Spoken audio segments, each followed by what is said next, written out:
Muy buenos días, viernes ya fin de semana, se termina Tu Ciudad Es, sin embargo continuamos en vivo trayéndole a usted la información más relevante hasta el momento.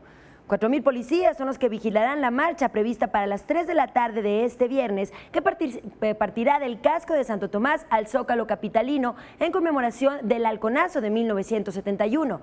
Al contingente, que estará integrado por diversas organizaciones sociales y estudiantiles, se sumarán integrantes de la CENTE y del Movimiento de Trabajadores Socialistas. Habrá cortes a la circulación, mismos que por supuesto le estaremos informando. Tome sus precauciones.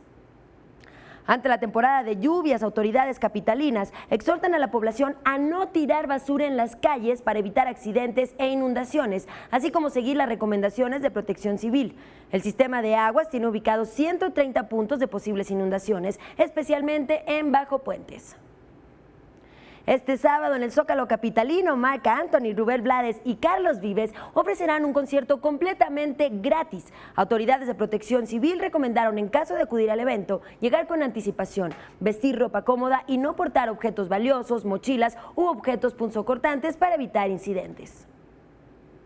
De acuerdo con el último reporte de la Dirección de Monitoreo Atmosférico, la calidad del aire en estos momentos es regular, al registrarse 80 puntos en la delegación Azcapotzalco.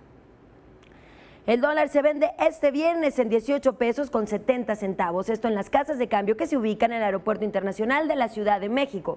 En los bancos se cotiza hasta en 18 pesos con 73 centavos.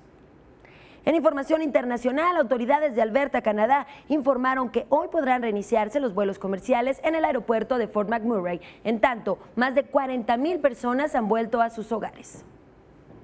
Y debido a la presencia de manifestantes en la Plaza de la Constitución, la estación Zócalo de la línea 2 del metro se encuentra cerrada, es lo que informó el sistema colectivo de transporte. Hasta aquí el corte informativo. Antes de ir al reporte vial, lo invito a escuchar nuestra transmisión completamente en vivo a través de frecuencia CDMX, a través del portal www.capital21.df.gov.mx/radio, y a mantenerse en contacto con nosotros a través de nuestras redes sociales, las cuales están apareciendo en este momento en su pantalla. Pero ¿qué es lo que está pasando en las calles? ¿Por qué?